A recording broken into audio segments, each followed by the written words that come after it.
Hello everyone, my name is Sudhanshu Kunjot, first year MBBS student at GMC result. और आज के इस वीडियो में अपन नीट 2024 की कट ऑफ की बात करेंगे। तो आज से कुछ दिनों पहले 5 मई 2024 को आप सबने नीट का एग्जाम दिया एंड इन 4-5 दिनों के अंदर अंदर आपने अपने स्कोर को कैलकुलेट कर लिया होगा।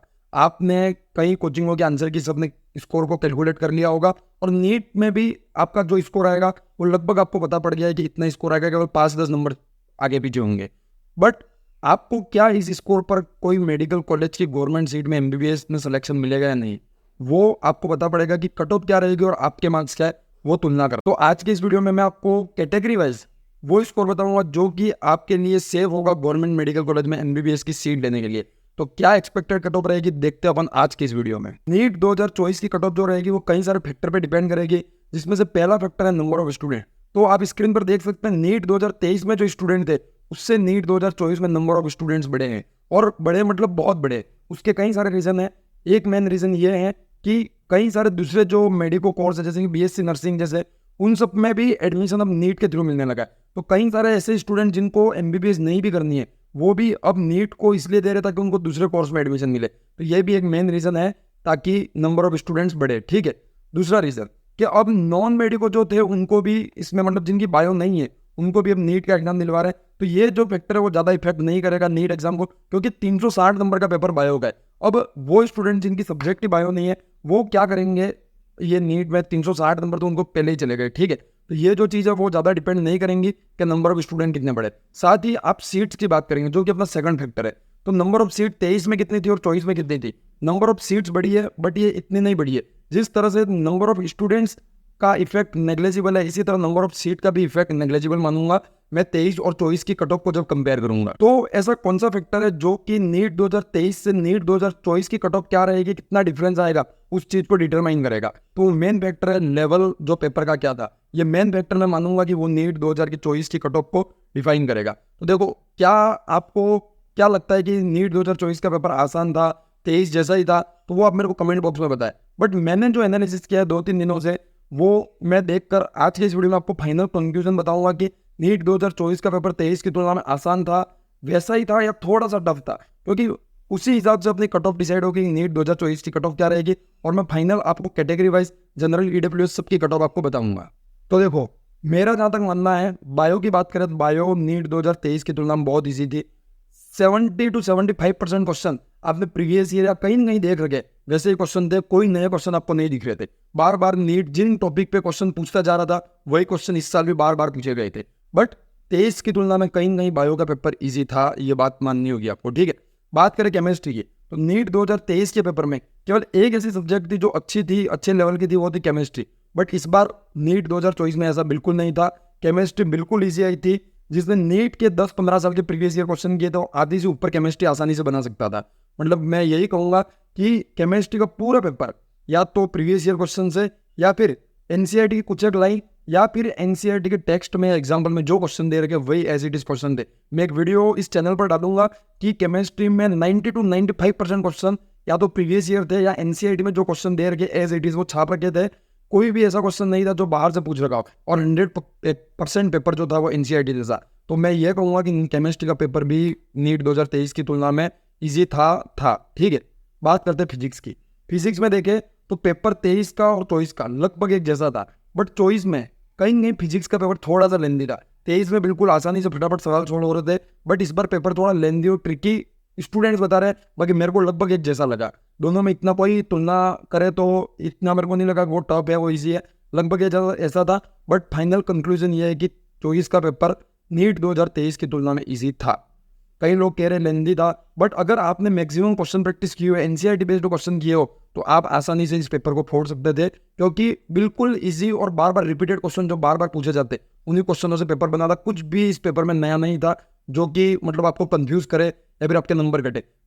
जब मैं एग्जाम सेंटर के बाहर खड़ा था, मैंने कई सारे स्टूडेंट्स को पूछा था, तो सबने मतलब यही कहा कि पेपर मतलब एवरेज था, ना ज़्यादा ना हार्ड, मतलब 5-10% इसमें हार्डनेस थी, बाकी पूरा पेपर ईजी था। ठीक है, दूसरी चीज़, मैंने कई सारे ऐसे मेरे दोस्त मेरे मतलब ऐसे मिलने वाले नीट एस्पायरेंट थे, उनसे पूछा कि क्या एक्सपेक्टेड स्कोर है। तो मतलब मैंने उनका जो सोच रखा था कि उनकी तैयारी किस हिसाब से चल रही है, मैंने पूरे साल उनको गाइड किया, उसकी तुलना में उनका स्कोर कहीं ज़्यादा आ रहा है। उसका मतलब ये बताता है कि नीट का जो पेपर था वो कहीं ना कहीं ईजी था, ये बात आपको माननी होगी। ईजी था उसका मतलब क्या, कहीं ना कहीं कट ऑफ ज़्यादा जाएगी या नहीं, कट ऑफ के ऊपर अपन बात करेंगे एक बार। बट मैं आपको ये जरूर कह दूं कि नीट 2024 का पेपर जितना आसान था, वो देखते हुए लग रहा है 21, 22, 23, 24 दिन भर दिन पेपर आसान होता जा रहा है।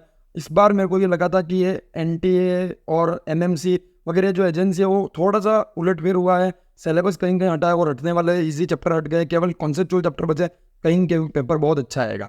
ये एक और चीज़ है जो कि कट ऑफ को डिटरमाइन करेगी, वो कि सिलेबस कम होगा, बट ये इतना मतलब वैल्यू नहीं रखेगा इस चीज़ में, क्योंकि क्वेश्चन वही थे, वो उसी के आसपास का पेपर था, और वो चैप्टर आते जो हटे थे जो वैसे ही पहले से कोई इतने काम के नहीं थे। दूसरी चीज़ कि मैंने ये सोचा था यार कि ये कंसेप्चुअल चैप्टर बचे तो पेपर कहीं नहीं लेवल का आएगा, बट दिन भर दिन इस पेपर का लेवल गिरता जा रहा है। NTA क्या चाहता है वो आज तक पता नहीं, बट आज से 1-2 साल पहले जब मैं प्रिपरेशन करता तब ये माना जाता था कि 600 से कम नंबर वाले को अपना सिलेक्शन गिनना ही नहीं चाहिए।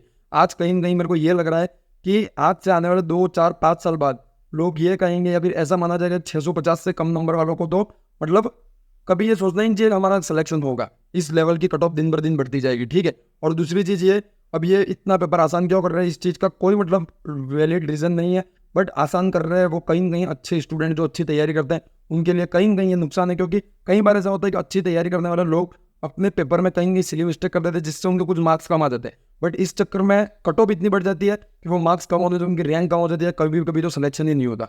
ये जो चीज़ है वो कहीं ना कहीं गलत हो रही है।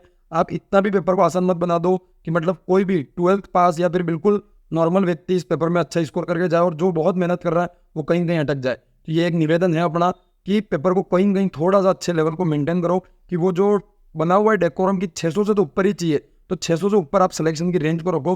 इतना भी मत कर दो कि बिल्कुल मतलब 650 से कम वालों को सोचना ही नहीं चाहिए सिलेक्शन का, ठीक है। अब बात करते हैं अपन फाइनल कट ऑफ की कि क्या कट ऑफ होना चाहिए। देखो कट ऑफ बताओ उससे पहले मैं आपको एक चीज़ और बता दूं कि इस कट ऑफ के बाद मैं आपको सेफ स्कोर भी बताना चाहूँगा जिससे कम नंबर है आपको अपने वापस ड्रॉप लेकर तैयारी शुरू कर देनी चाहिए।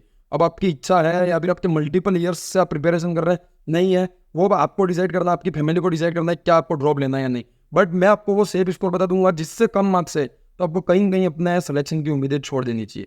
तो सबसे पहले बात करते हैं अपन एक एक करके सारी कैटेगरी की कट ऑफ की। सबसे पहला जनरल की कट ऑफ। जनरल की कट ऑफ कहीं ना कहीं इस बार 620 से ऊपर रहेगी, मतलब पिछले साल 611 कट ऑफ थी, इस साल मेरे को कहीं ना कहीं लग रहा है 620 के आसपास कट ऑफ रहेगी। पिछले साल से 10 नंबर कट ऑफ बढ़ेगी ही बढ़ेगी, ठीक है। अपन ऑल इंडिया कोटा की बात करें, किसी पर्टिकुलर स्टेट की बात नहीं कर रहे हैं, मैं केवल ऑल इंडिया कोटा की बात कर रहा हूँ। स्टेट की जो डाटा है वो मैं अपने टेलीग्राम चैनल पर आपको प्रोवाइड करा दूंगा। हर एक स्टेट को अपन यहाँ डिस्कस नहीं कर सकते, बट मैं उन सबकी PDF आपको मैं टेलीग्राम चैनल पर प्रोवाइड करा दूंगा। टेलीग्राम चैनल का लिंक नीचे डिस्क्रिप्शन में जाकर ज्वाइन कर लो, वहाँ पर मैं आपको काउंसलिंग के रिलेटेड सारी अपडेट वहाँ देता रहूँगा, ठीक है। दूसरी चीज़, अब 620 मतलब ऐसा नहीं है 620 से कम उम्मीद ही छोड़ देनी चाहिए, मतलब मेरा ही मानना है 620 से +-5 या तो 620 से ऊपर वालों को तो मतलब सेफ मानना चाहिए कि हम सेफ है, और 625 तो फाइनल, उससे ऊपर वाला 100% सेफ है, बट जिसके 615 से भी कम है आपको कहीं नहीं उम्मीद छोड़ देनी चाहिए कि हमको गवर्नमेंट MBBS की सीट ऑल इंडिया कोटा के थ्रू मिलेगी। आप अगर किसी स्टेट से बिलोंग करते हैं जहाँ कट ऑफ कम जाती है तो आपको इजीली मिल जाएगी। सेकंड बात करते हैं EWS कैटेगरी की। EWS जनरल और OBC की कट ऑफ में बस 5-10 नंबर का फर्क होता है, ज़्यादा फर्क नहीं होता है, बट अगर सेफ स्कोर की बात करें तो 615 +-5 615 वो स्कोर रहेगा जिसपे आप मतलब अपने आप को किनारे पे मान सकते हैं। 620 से ऊपर है तो आप 100% सेफ है, और 610 से कम है तो आप मतलब इस रेस से कहीं ना कहीं लगभग 99% बाहर है, ठीक है। बात करते हैं OBC कैटेगरी की। सेम EWS और OBC का सेम मैं कहूँगा 615 +-5, 620 से ऊपर है 100% सेफ है, 615 के आसपास थोड़ी बहुत रिस्क है, और 610 से कम है तो अब इस रेस से बाहर है, ठीक है। बात करते हैं ST कैटेगरी की। ST कैटेगरी की बात करें तो कम से कम 450 नंबर आपके होने चाहिए अगर आप ऑल इंडिया कोटा से आप सीट लेना चाहते हैं, और SC कैटेगरी में 500 नंबर, इसी के आसपास आपकी कट ऑफ रहेगी। अगर आपके 500 या फिर 490 से कम है SC कैटेगरी में तो आपको उम्मीद छोड़ देनी चाहिए, और ST में अगर 480 से कम है ऑल इंडिया से आपको उम्मीद छोड़ देनी चाहिए। अगर आपका कोई रिजर्वेशन लग रहा है, आप किसी स्टेट से बिलोंग करते हैं, तो वो चीज़ें डिपेंड करेंगी आप कौन से स्टेट के, और स्टेट वाइज कट ऑफ मैं आपको मेरे टेलीग्राम चैनल पर प्रोवाइड कर दूंगा, लिंक नीचे डिस्क्रिप्शन में जाकर ज्वाइन कर लेना, ठीक है। बाकी जो ऑल इंडिया की कट ऑफ जो रहेगी वो मैंने आपको बता दिया, इससे ज़्यादा कोई डिफरेंस नहीं। और एक मोटा ओवरव्यू दे देता हूँ कि आपकी स्टेट की कट ऑफ मतलब क्या रहेगी, आपकी कैटेगरी की कट ऑफ स्टेट में क्या रहेगी, उसका सीधा फंडा यही है, जो 2023 की कट ऑफ गई है उसमें 8 से 10 नंबर जोड़ लो, ये कट ऑफ बढ़ेगी इस साल, ये मान के चलो।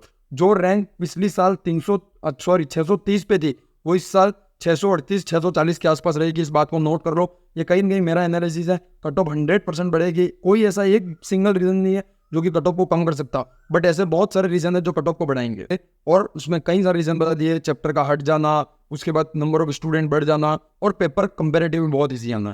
तो मैं यही कहूँगा, आपको ये स्कोर सुनने के बाद आपने पहले भी कई सारे वीडियो देखे होंगे, बट आपको अब इस चीज़ के लिए प्रिपेयर होना है कि मेरा सिलेक्शन हो रहा है नहीं हो रहा है तो कॉन्ग्रेचुलेसन, बधाई हो। आप सब मतलब फ्यूचर में और अच्छा करें, इस चीज़ से मैं आपको प्रेरित करूंगा। बट अगर आपका स्कोर वास्तव में कम आ रहा है, आपके 600 नंबर हैं, जनरल कैटेगरी से हो, तो ये उम्मीद प्लीज़ मत लगाओ कि मेरा सिलेक्शन हो जाएगा। होगा तो किस्मत पे देखा जाएगा, स्टेट वैकेंसी में सीट मिल गई तो वो किस्मत पे देखा जाएगा, बट आपको अब कहीं ना कहीं अपनी प्रिपरेशन शुरू कर देनी चाहिए। कैसे करनी है, क्या करना है, क्या प्लानिंग है कि एक साल में अपन जो इस साल अगर थोड़े से नंबर से रह गए 20, 15, 25 नंबर से, तो वो अपन अगले साल 700 से ऊपर नंबर लाके बढ़िया रैंक के साथ थोड़े, तो वो क्या प्लानिंग रहेगी वो मैं आपको बहुत जल्द अपने चैनल पर प्रोवाइड कराऊंगा। चैनल को सब्सक्राइब कर वीडियो को लाइक कर देना। आज की इस वीडियो में इतना ही। Thank you very much. Tata bye bye.